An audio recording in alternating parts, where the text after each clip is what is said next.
Fala pessoal, vocês estão no canal Trilogia.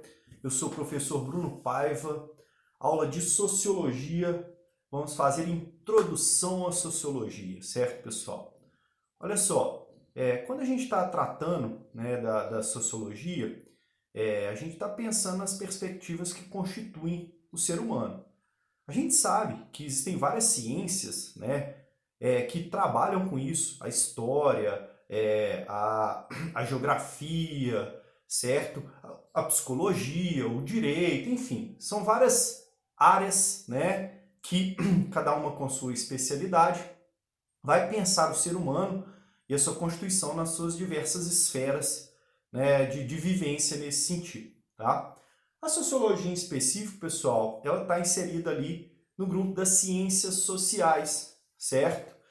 A gente fala geralmente, trabalha com a ideia de que as ciências sociais, ela tem aí a sociologia, né, que é o nosso ponto de partida aqui hoje, mas derivando desse sentido aqui, a gente tem a antropologia, né, muito ligada à questão do que a gente entende como sociologia, certo? A gente fala das concepções da política, da ciência política, tá? A gente pode falar também da concepção da economia, certo?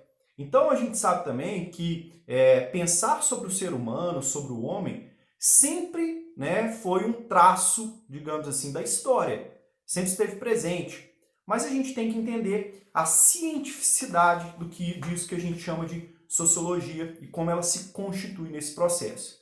E a gente vai ver que a sociologia, com uma lógica, com um princípio científico, vai surgir, né, no processo de fortalecimento e desenvolvimento da sociedade capitalista, liberal, burguesa, industrial, nesse sentido, tá? Isso a gente vai por um outro momento. Vamos começar aqui falar sobre as perspectivas que a sociologia pode trabalhar. Olha, a gente sabe que nós, como seres humanos, a gente emite opinião sobre tudo, certo? Atire a primeira pedra, né? Quem nunca emitiu opinião sobre algo. Mas a gente sabe, pessoal, que muitas vezes as opiniões que a gente emite, elas estão embasadas naquilo que a gente determina de senso comum. Ou seja, a gente não necessariamente tem um aprofundamento, um estudo, né, de conhecimento de causa, vamos dizer assim, e a gente emite opinião sobre aquilo. Olha, é natural. Mas o que a gente tem que pensar? A nossa opinião, esse princípio da concepção do senso comum, ele é diferente do conhecimento. E aí eu já vou citar, lembrar vocês aqui Sócrates. O Sócrates trabalhava essa ideia, né? Olha, opinião é diferente de conhecimento, tá? Então aprofundar o olhar sobre as perspectivas, no caso da sociologia, das estruturas, das relações sociais, é o elemento central. Quando a gente fala sobre a perspectiva do senso comum, a gente está falando de uma lógica de um conhecimento popular, então, conjunto de opiniões, recomendações, conselhos, práticas que são relativas à nossa vida individual e social. A gente sabe, quando a gente fala de senso comum, o senso comum ele é um traço horizontal sobre a sociedade. É a ideia de que vai, independente da lógica da classe social, tomar como, né, conceitos, como princípios, como ideias nesse sentido. Dentro da sociedade contemporânea, a gente tem que a formação da concepção de um senso comum, ele está muito ligado às mídias televisivas, hoje às redes sociais, né, nessa lógica aí. Então, a gente tem que pensar que, olha, é um traço comum. Muitas coisas do senso comum facilitam a nossa vida, né? O senso comum, o ato de sentar, tá? A gente sabe, ó, a gente vê a cadeira, a gente sabe para que aquilo é feito, né? Enfim, usos, né, nesse sentido. Olha, beleza. O senso comum, nesse sentido, facilita a nossa vida. Agora, há certos aspectos e certas análises que não cabem dentro da lógica do senso comum. Elas precisam receber um aprofundamento do olhar, tá certo? Então, olha, a gente pode até tentar analisar a sociedade a partir do senso comum. E é comum, né, que a gente faça isso. No entanto, quando a gente quer pensar as estruturas que estão colocadas dentro das relações, das instituições, entre outros, a gente tem que pensar que a sociedade se torna algo muito mais complexo. Então, o olhar pormenorizado é algo indispensável. E para entender essa complexidade da sociedade, é necessário um estudo profundo, crítico, né, que entenda o desenvolvimento e as formas de organização da sociedade, beleza? E aí, olha, quando a gente fala isso, justamente de aprofundar, de trazer um olhar crítico, pormenorizado sobre as questões que nos cercam, aí a gente está falando da necessidade do princípio da sociologia, certo? Pessoal, o que a sociologia, e aí a gente está trazendo características gerais, o que ela vai pensar? Olha, por que somos o que somos? Por que agimos como agimos? Nós estamos inseridos em diversas instituições sociais, a família, a escola, outros círculos de convivência. Então, isso, né, digamos assim, influencia nas nossas ações? Sim, mas a gente também tem nossas individualidades. Então, como são estabelecidos esses vínculos, né, as influências mútuas dessas correlações? Ponto. Aquilo que encaramos, então, como natural, dado, fala, olha, né, isso tem que ser assim, inevitável, bom, verdadeiro, pode não ser bem a verdade, pode ser não uma análise correta sobre aquilo. E os dados de nossas vidas são influenciados por forças sociais, históricas, né? E é por isso que a sociologia, dentro da lógica do grupo maior de ciências que trabalham com o homem, também é ciência irmã da história, tá certo? Entre outros aspectos, né, das ciências humanas aí que a gente pode falar. Então, olha, no sentido de abrangência, pessoal, a sociologia é muito ampla, tá? Por quê? Porque ela vai desde a análise de encontros ocasionais entre indivíduos na rua ou num ambiente qualquer, sei lá, você pode estar, digamos assim, num determinado evento cultural. Tem pessoas que não vão necessariamente estar naquele evento cultural, sei lá, um show de rock, olha, por quê? Porque nem todo mundo gosta de rock, mas você se encontra ali com outras pessoas que têm o mesmo gosto musical que você. Então, olha, por quê? Eles formam grupos, tá? Então a sociologia está trabalhando nessa lógica. Até investigação de processos mais globais, gerais, né? Ou seja, aspectos que estão colocados no que a gente pode entender em macroestruturas e que acabam, de alguma maneira, influenciando nosso modo de pensar, nossa forma de entender as coisas. Então, olha só, é necessário que a gente aprenda a pensar sociologicamente. E para isso, né, para que a gente saia, digamos, às vezes, da mera opinião, do senso comum, certo? E chegue a formar, né, conhecimentos válidos, a gente tem que cultivar a nossa chamada imaginação sociológica. Por quê? Porque ela vai fazer com que a gente se liberte do imediatismo das circunstâncias pessoais, do nosso olhar, e ver as coisas num contexto mais amplo, colocado, né, com outras relações aí. Então, olha, essa imaginação sociológica, né, a pessoa passa a ver, entender a sociedade para além, digamos, do seu umbigo, certo? Então, por quê? Porque a gente às vezes faz julgamento através de quê? De experiências pessoais, preconceitos, né, que todos nós carregamos de alguma maneira. Permite ir além das experiências e observações, também pessoais, para compreender as questões em maior amplitude, o entendimento e o olhar sobre o outro, certo? Porque uma determinada atitude, né, em uma determinada situação, isso pode ter a ver com o quê? Com uma formação cultural, né, religiosa, de classe social. Então, tudo isso a gente tem que, né, refletir a partir da lógica da imaginação sociológica. É uma ferramenta que nos proporciona poder, pois nos permite olhar para além de uma compreensão limitada do comportamento humano, como eu já falei para vocês, ampliando as perspectivas. Permite-nos ver que muitos acontecimentos que parecem dizer respeito somente aos indivíduos, na verdade, refletem questões sociais mais amplas. Eu estou colocando aqui, olha, a ideia do divórcio, do desemprego, tá certo? A gente pode sempre correlacionar nessa lógica aí. Aí a gente pode falar do racismo, a gente pode falar de desigualdade social, tá? Então a sociologia busca entender a complexidade desses fenômenos. Embora sejamos influenciados pelo contexto social que nos encontramos, nenhum de nós está determinado, né, no nosso comportamento por isso, pois possuímos nossas individualidades. E, consequentemente, as nossas concepções de individualidades, trabalhadas numa lógica de conjunto, também mudam as estruturas da sociedade.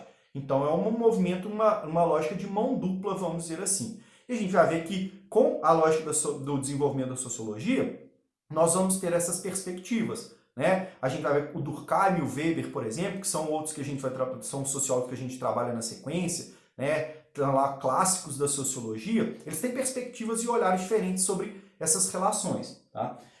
Tente aplicar esse tipo de perspectiva à sua própria vida. Use a sua imaginação sociológica em relação a uma realidade social, ou seja, é uma ferramenta para que a gente compreenda melhor, né, de maneira mais global, o mundo que nos cerca.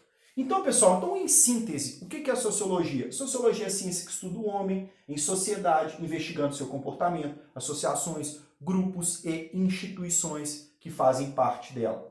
E onde que ela vai surgir? Em qual contexto? Já tinha falado para vocês que está muito interligado à lógica do surgimento de uma sociedade capitalista, burguesa, industrial e liberal, e como consequência a gente está falando do século XVIII, o século XIX, naquilo que o século XVIII chama de Era das Revoluções. Ou seja, revoluções são aquilo que vão promover mudanças na lógica da sociedade. Nesse caso, pessoal, nós temos duas aqui, né, dentro dessa lógica do século XVIII, que são importantíssimas para o surgimento da sociologia. A Revolução Francesa, que tem uma lógica da organização da sociedade, um caráter político, certo? E também a lógica da Revolução Industrial, né, com outras formas também de organizar a sociedade, outros tipos de relações de trabalho, de ocupação do espaço, tá? Então tudo isso está envolvido. A gente vai pontuar e entender, olha, em que medida essas revoluções provocam essas transformações, tá certo? Mas olha, século XVIII, por que o século XVIII? Pessoal, o século XVIII é o século do iluminismo, é o século das luzes, né? E a gente não pode esquecer que a concepção iluminista, ela traz a perspectiva central da razão, o homem como ser dotado de razão e capaz de entender, num sentido, a natureza que o cerca, certo? E como consequência também entender a sociedade, questionar essa sociedade e transformá-la. Os filósofos iluministas pretendiam não somente transformar as formas de pensamento, mas a própria sociedade, e aí a Revolução Francesa talvez seja, digamos, o coroamento desse processo, né? Olha, filósofos iluministas como Voltaire, Rousseau, Montesquieu, entre outros, e afirmavam que a luz da razão é possível, com a luz da razão é possível modificar a estrutura da velha sociedade feudal, ou seja, eles estão atacando a sociedade de antigo regime, tá certo? Então, a gente tem que pensar nessa lógica. Pessoal, esse princípio racionalista e essa afirmação da razão, ela vai firmar o chamado paradigma científico. O século XVIII é o século do paradigma científico. Então, os métodos científicos que estão sendo aprofundados, aí a gente pode correlacionar, é um processo que vem desde lá do Renascimento, passando pela Revolução Científica. Aí a gente fala, olha, do Galileu Galilei, do Isaac Newton, do René Descartes, tá? Então, são várias essas concepções que estão colocadas. Mas, de qualquer maneira, esse processo serve para a afirmação dos métodos científicos. Por quê? Olha, entender métodos experimentais técnicos aplicados, entender a natureza, né, como ela funciona, beleza? Refletem os valores empiristas, ou seja, experimentar as coisas para se conhecer. Então não são achismos. Você tem que ter uma lógica, uma possibilidade de verificação sobre aquilo. Refletem o modo de pensar utilitarista, ou seja, o que com esse pensamento a gente utiliza para melhorar a nossa vida? Onde que a gente aplica isso? Olha aí a relação com a Revolução Industrial, desenvolvimento de máquinas, tá certo? Expressam os interesses, claro, relacionados a uma sociedade burguesa também, né, de produção e de comércio que agora estavam sendo desenvolvidas lá no século XVIII. Então, a Revolução Francesa e que consequências que ela traz? Novas relações de poder, porque ela joga por terra a sociedade de antigo regime na França, aquela sociedade de privilégios, nobreza, clero, entre outros, inserir uma lógica de uma sociedade liberal burguesa, então você tem troca, né, digamos assim, nas esferas de poder, trazer uma perspectiva, entre aspas, não colocar, de democracia, não a democracia plena como a gente tem na contemporaneidade, mas abrindo, né, à medida que ela quebra com esses privilégios de nascimento. A ideia de liberdade, igualdade e fraternidade entre os homens, né, essa perspectiva da formação da nação, que fazemos todos parte de um mesmo corpo, certo? A cidadania, né, quando a gente fala sobre direitos, sobre igualdade civil, sobre liberdade de expressão, tá? Direito à participação política, poder político, a burguesia, como eu já tinha colocado, e aí, né, dando, digamos assim, um processo que vai gerar um efeito dominó ao longo do século XIX, de crise da sociedade feudal, né, ou que a gente também determina de sociedade de antigo regime. E a Revolução Industrial, pessoal? Olha, ela traz o aparecimento de uma nova camada social, o operariado, e como consequência a mudança nas relações, nas estruturas aí, né, a venda da mão de obra, tá? O assalariamento sendo aprofundado. A consciência de classe que vai surgir, né? Então, olha, porque o operariado superexplorado, então como mudar isso, como alterar essa realidade? Né? Então era uma concepção, formação de associações e sindicatos, ou seja, olha aí, as instituições que vão surgindo a partir dessa nova realidade. Tá? O enriquecimento da classe burguesa, que vai tomando poder e, claro, vai concentrando o poder econômico. A produção agrícola destinada a matérias-primas, olha, então a terra agora, antes, né, tomada ali única e exclusivamente como uma base de subsistência, passa agora a ser mercantilizada. Tá? Ela vai tomando esse caráter de mercadoria, para que se produzam matérias-primas direcionadas para a lógica da indústria. Como consequência, né, o fluxo migratório para as cidades, lembrando que a Revolução Industrial ela vai trazer para a concepção da transformação aí cada vez mais uma sociedade mais urbana, nesse sentido. Então, o êxodo rural é algo crescente, né, a partir desse momento. A expulsão dos camponeses, a perda do acesso à terra e, como consequência, o inchaço urbano. E aí a gente tem essas relações como miséria, mendicância, prostituição, alcoolismo, promiscuidade, epidemias, entre outros, derivados dessas condições, principalmente dessa classe social que se forma aí. E aí, pessoal, é importante a gente pensar que é justamente a partir desses problemas que a sociologia se firma. A gente vai ver que a primeira corrente sociológica, ela quer servir como uma ideia de antídoto para esses problemas. Olha, essa sociedade mudou e ela trouxe problemas, mas como entender e resolver esses problemas? Tá certo? Então, a gente vai trabalhando justamente nesse viés. Então, olha, consequências das revoluções, crises sociais, desordens sociais, mudanças de várias formas aí. E a gente tem já o método das ciências naturais firmados, tá? E aí os fenômenos sociais poderiam ser classificados e medidos tomando como base esses princípios científicos aí, beleza? Então a gente tem que entender que a sociologia surge muito vinculada ao método e à forma de compreensão das ciências naturais. O desenvolvimento da ciência da natureza ao longo do século XVIII, intervenção também nos fatos sociais, né? Se enxerga a possibilidade quando a sociologia está nascendo, necessidade de compreender o que ocorria na sociedade e controlá-la e modificá-la nesse sentido, eram os aspectos que estavam colocados. Quem vai ser, né, o chamado pai da sociologia? Um francês chamado Auguste Comte ou Auguste Comte. Pessoal, Auguste Comte, ele vai trazer um método que a gente pode colocar na lógica da filosofia também, né? Porque a filosofia e a sociologia aqui no século XIX elas estão se entrecruzando, tá? Que é o chamado método positivista. A gente vai apontar isso aí. Pessoal, olha só, o que o Comte entendia? Ele estava convicto e ele, olha aí, ele entendia a sociedade liberal, industrial como algo positivo. É como se fosse o máximo do desenvolvimento das sociedades humanas. Convicto de que a reorganização da sociedade exigiria a elaboração de uma nova maneira de conhecer a realidade, Comte procurou estabelecer os princípios que deveriam nortear o conhecimento humano. Ou seja, dar para as ciências sociais humanas, né, dar para as áreas, desculpem, né, as áreas do conhecimento humano, um caráter científico. Era necessário afirmar a cientificidade. Olha aí, interessante a gente pensar porque muitas das ciências humanas estão vindo a partir, né, dessa concepção kantiana aí. Agora, qual que é a questão? O Comte está vivendo um contexto, como eu já falei para vocês, no século XVIII, que as ciências naturais, a matemática, a física e a biologia já estavam formadas, já tinham seus métodos, seus princípios estabelecidos, tá certo? E aí o que o Comte entendia? Faltava, né, uma ideia de física social. Olha aí o primeiro termo, terminologia, física social. Tá? Então extremamente vinculado a esses paradigmas das ciências naturais aí. Que usasse os mesmos procedimentos das ciências naturais. A observação, a experimentação, a comparação.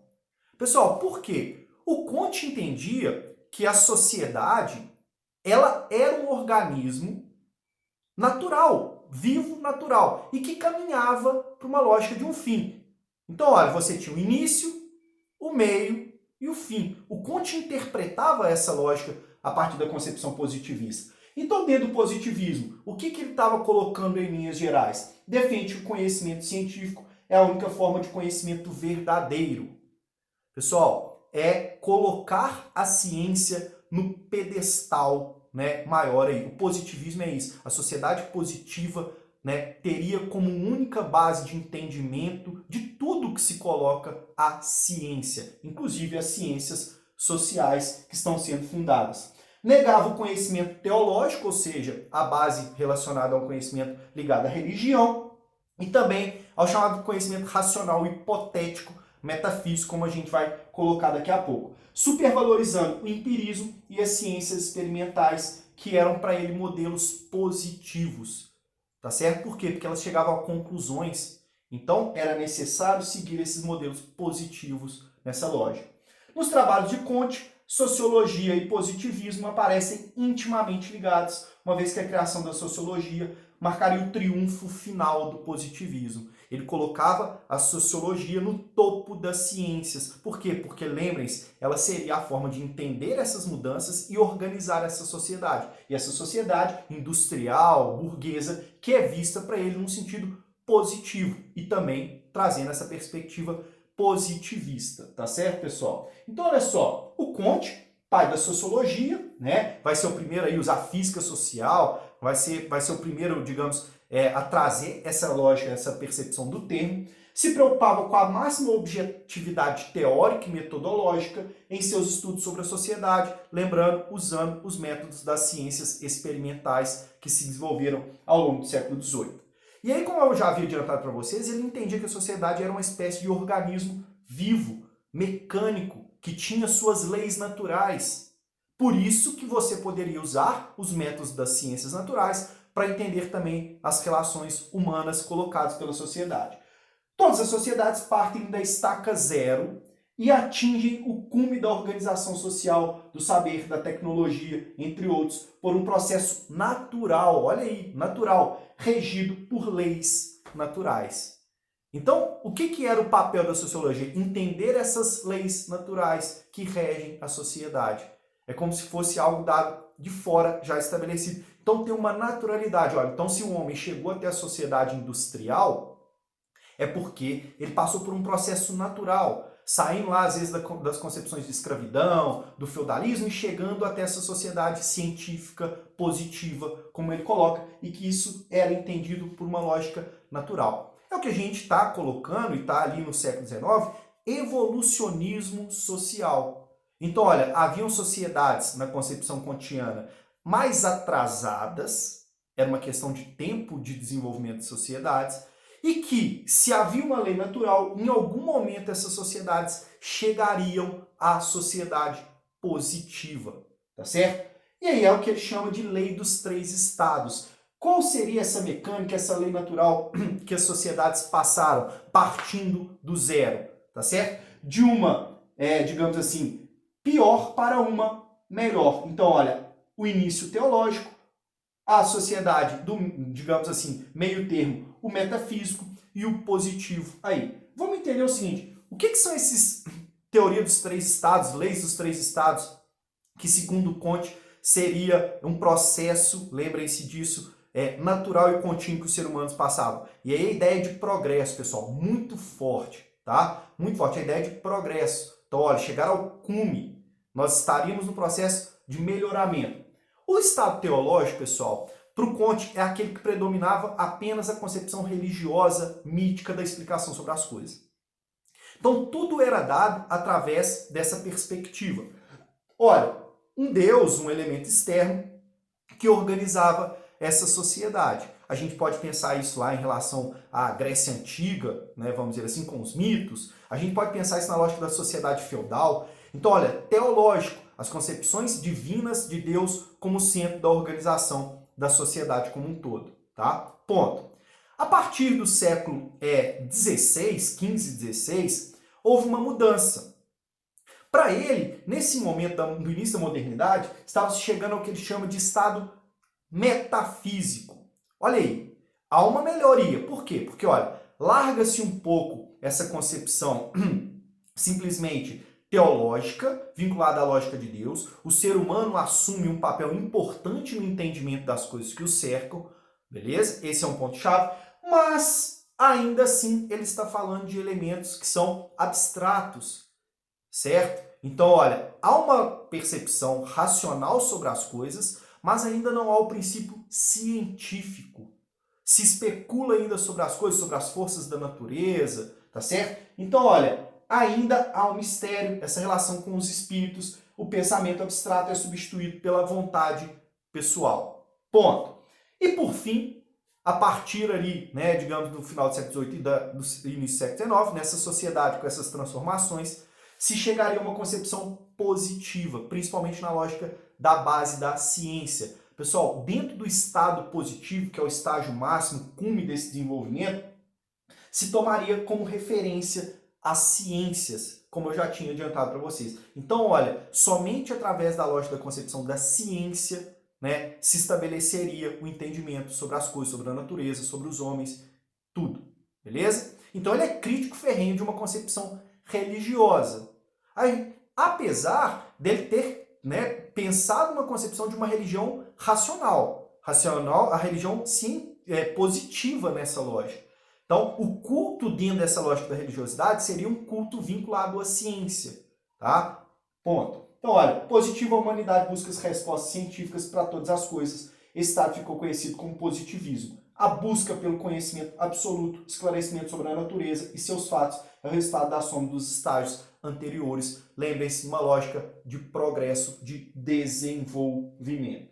Pessoal, e aí nessa concepção que o Comte trazia, ele tinha a ideia de que, chegado nesse ponto positivo, o que organizaria a sociedade e traria, então, a reconciliação nesse sentido? A ordem e o progresso, beleza? Então, olha, era necessário estudar, compreender os fenômenos da sociedade através dos métodos das ciências naturais. Por quê? Porque existem regularidades e leis naturais também para a lógica do desenvolvimento das sociedades humanas, e que isso, né, chegaria a um ponto com a sociedade positiva que todos poderiam em algum momento atingir e que daria então a ordem e o progresso como guias desse processo aí. O amor, né, o amor como princípio, ele tem lá o lema, ó, o amor como princípio, a ordem como base e o progresso como fim. A gente sabe, quando a gente fala ordem e progresso, que isso está colocado aí no pavilhão da nossa bandeira. Por quê? Porque os militares que fundaram a nossa república, a gente tem que pensar que nosso primeiro presidente aí, chamado República da Espada, os dois primeiros presidentes, eles eram militares, é uma lógica de uma ditadura. Então, o que eles entendiam? Olha, a monarquia já não trazia mais ordem. Tá? A monarquia, com a base de uma lógica de escravista, não trazia progresso. O Brasil estava ficando atrás nesse processo de desenvolvimento tecnológico, desenvolvimento industrial. Então, o princípio estava colocado aí, né, tendo o objetivo de, digamos assim, de desenvolvimento da sociedade brasileira. Foi uma justificativa para a sociedade republicana nascente no Brasil. Pessoal, fechando aqui, o Comte ele acaba dividindo, né, concepções e áreas das ciências sociais. Para ele havia a lógica do estudo da estática social e da dinâmica social. A estática social, pessoal, analisaria as condições de existência e equilíbrio da sociedade. O que seria o objeto disso? São instituições que a gente pode colocar aí, olha, que são permanentes. A economia, a família, a comunidade, tá? E as relações envolvidas nesses processos. E por outro lado, haveria a chamada dinâmica social, que é a ideia das leis do progresso.